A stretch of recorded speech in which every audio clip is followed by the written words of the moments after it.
இது ஒனி நியூஸின் சுவிட்சர்லாந்து செய்திகள். செய்திகளை வாசிக்கும் நான் கனிஷ்கா குணபாலன். முதலில் தலைப்புச் செய்திகள். போலீசாரின் துப்பாக்கி சூடு தொடர்பாக 2 ஆண்டு விசாரணைக்குப் பிறகு வெளியான உண்மை.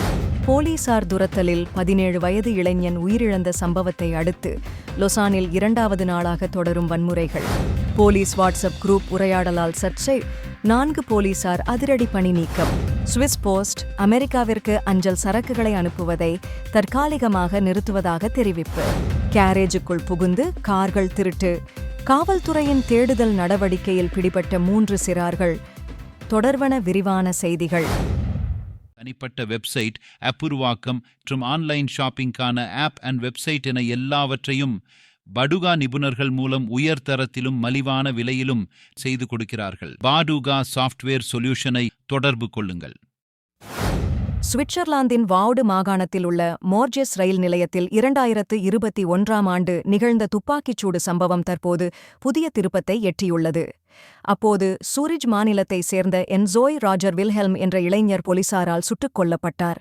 சம்பவத்திற்குப் பிறகு அவர் கத்தியுடன் தங்களை தாக்க முயன்றதால் தற்காப்புக்காக சுடவேண்டிய நிலை ஏற்பட்டது என்று போலீசார் தெரிவித்திருந்தனர். ஆனால் சமீபத்தில் வெளிவந்த எல்லை தடயவியல் மற்றும் ஆய்வு ஏஜென்சியின் அறிக்கை இந்த கூற்றை கேள்விக்குள்ளாக்கியுள்ளது. 2 ஆண்டுகளாக நடைபெற்ற விசாரணையின் அடிப்படையில் வீடியோ ஆதாரங்களை 3D ரிகான்ஸ்ட்ரக்ஷன் முறையில் ஆராய்ந்ததில் என்சோய் சுடப்பட்ட போது அவரது கைகள் விரிக்கப்பட்டிருந்தது உறுதிப்படுத்தப்பட்டுள்ளது. அதனால் அவர் கையில் எந்தவித ஆயுதமும் இல்லை என்பதும் தாக்க முயற்சி செய்யவில்லை என்பதும் தெளிவாகியுள்ளது. இந்த தகவல் சம்பவம் நடந்த நாளில் போலீசார் வெளியிட்ட அதிகாரப்பூர்வ விளக்கத்துடன் முரண்படுகிறது.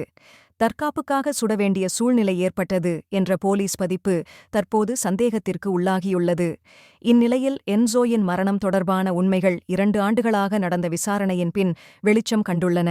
இதனால் சுவிட்சர்லாந்தில் போலீஸ் செயல்பாடுகள் மற்றும் பொறுப்புத்தன்மை குறித்து மீண்டும் பெரிய விவாதம் எழுந்துள்ளது. கடந்த ஞாயிறு இரவு போலீசார் துரத்தியபோது விபத்திற்குள்ளாகி 17 வயது இளைஞன் உயிரிழந்த சம்பவத்தை அடுத்து லொசானின் பிரேலாஸ் மாவட்டத்தில் தொடர்ந்து 2வது நாளாக நேற்று இரவும் வன்முறைகள் நீடித்துள்ளன. நேற்று இரவு 10 மணிக்கு முன்னர் 150 முதல் 200 பேர் வரை குப்பை கொள்கலன்கள் மற்றும் போலீஸ் தடுப்புகளை தீயிட்டு எரித்துள்ளதாக போலீஸ் அறிக்கை தெரிவித்துள்ளது.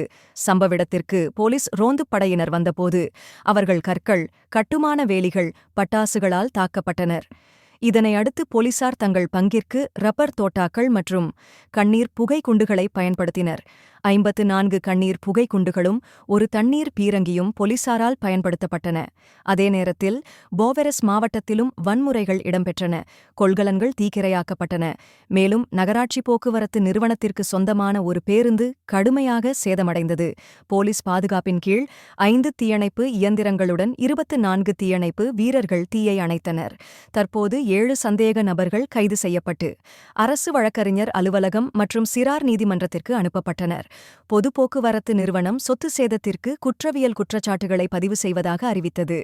தற்போது லொசான் நகரம் உடனடியாக சுத்தம் செய்யும் பணிகளை தொடங்கியுள்ளது. மொத்தம் சுமார் 140 போலீஸ் அதிகாரிகளும் 24 தீயணைப்பு வீரர்களும் பணியில் ஈடுபடுத்தப்பட்டனர் என்பது குறிப்பிடத்தக்கது. சுவிட்சர்லாந்தின் லோசான் காவல்துறை அதிகாரிகளிடையே 2 தனியார் வாட்ஸ்அப் குழுக்களில் இனவெறி, பாலியல், யூதவிரோத மற்றும் பாகுபாடு காட்டும் செய்திகள் பரவியது தெரியவந்துள்ளது. இந்த 2 வாட்ஸ்அப் குழுக்களில் முறையே 6 மற்றும் 48 உறுப்பினர்கள் இருந்தனர். இந்த செய்திகளை அடுத்து லொசான் நகராட்சி 4 காவலர்களை இடைநீக்கம் செய்துள்ளது. மற்றவர்கள் மீதான நடவடிக்கைகள் அடுத்த சில நாட்களில் தொடரும் என மேயர் பியர் ஆண்டோயின் ஹில்ட்பிராண்ட் திங்களன்று தெரிவித்தார். இந்த இடைநீக்கங்கள் பணி நீக்கத்திற்கு வழிவகுக்கலாம் எனவும் குற்றவியல் விசாரணைகள் தொடங்கப்பட்டுள்ளதாகவும் காவல்துறை உறுதிப்படுத்தியுள்ளது. மேயர் கிரிகோயர் ஜூனோட் காவல்துறை பாகுபாடு பிரச்சினை உள்ளதாகவும் இதை நிவர்த்தி செய்ய ஆழமான சீர்திருத்தங்கள் தேவை எனவும் கூறினார். இதற்காக நியூசாட்டல் காவல்துறையின் முன்னாள் தளபதி ஆண்ட்ரே டுவிலாட் ஆலோசகராக பணியமர்த்தப்பட்டுள்ளார். சுவிட்சர்லாந்தின் சுவிஸ் போஸ்ட் இன்று முதல் அமெரிக்காவிற்கு அஞ்சல் சரக்குகளை அனுப்புவதை தற்காலிகமாக நிறுத்துவதாக அறிவித்துள்ளது. அமெரிக்க அரசாங்கத்தின் புதிய சுங்க விதிமுறைகளே இதற்கு காரணம். இருப்பினும் ஆவணங்கள் மற்றும் எக்ஸ்பிரஸ் பொருட்கள் அனுப்பப்பட முடியும் என சுவிஸ் போஸ்ட் தெரிவித்துள்ளது. அமெரிக்க அரசாங்கம் வரும் வெள்ளி முதல் பொருட்களை இறக்குமதி செய்ய முன்னர் செல்லுபடியாகிய $800 வரி விலக்கு வரம்பை ரத்து செய்ய முடிவு செய்துள்ளது. இதனால் அனைத்து சரக்குகளும் அவை எவ்வளவு சிறியதாகவோ அல்லது மதிப்புடையதாகவோ இருந்தாலும் அமெரிக்க சுங்கத்திற்கு அறிவிக்கப்பட்டு சுங்க அனுமதி பெற வேண்டும். இந்த புதிய விதிமுறைகள் உலகளவில் அஞ்சல் நிறுவனங்களை பாதிக்கின்றன. தற்பொழுது சுவிஸ் போஸ்ட் உள்ளிட்ட பல அஞ்சல் நிறுவனங்கள் தற்காலிகமாக சரக்கு ஏற்றுக்கொள்வதை நிறுத்தியுள்ளன. சுவிஸ் அதிகாரிகளுடன் ஆலோசித்த பின்னர் இந்த முடிவு எடுக்கப்பட்டதாக சுவிஸ் போஸ்ட் தெரிவித்துள்ளது. சுவிட்சர்லாந்தின் வாலேஸ் மாகாணத்தில் உள்ள சியரில் நேற்றைய தினம் அதிகாலை 3 மணியளவில் ஒரு கார் கேரேஜுக்குள் குற்றவாளிகள் வலுக்கட்டாயமாக நுழைந்து பல சொகுசு வாகனங்களை திருடி தப்பிச் சென்றனர். வாலேஸ் மாகாண காவல்துறையின் தகவலின்படி திருடப்பட்ட வாகனங்கள் ஜெனீவா மற்றும் பிரான்சில் கண்டுபிடிக்கப்பட்டன. இதனைத் தொடர்ந்து ஜெனீவா மாகாண காவல்துறையின் தேடுதல் நடவடிக்கையில் 16 வயது பிரெஞ்சு இளைஞர் ஒருவர் கைது செய்யப்பட்டார். தப்பிக்க முயன்றபோது ஒரு திருடப்பட்ட வாகனம் கணிசமான சேதத்திற்கு உள்ளானது. இதேவேளை வாலேஸ் மாகாண காவல்துறை இந்த திருட்டுடன் தொடர்புடைய மேலும் 2 சிறார்களை கைது செய்தது. மீதமுள்ள 3 திருடப்பட்ட வாகனங்கள் ஜெனீவாவிலும் பிரான்சிலும் கைவிடப்பட்ட நிலையில் மீட்கப்பட்டன.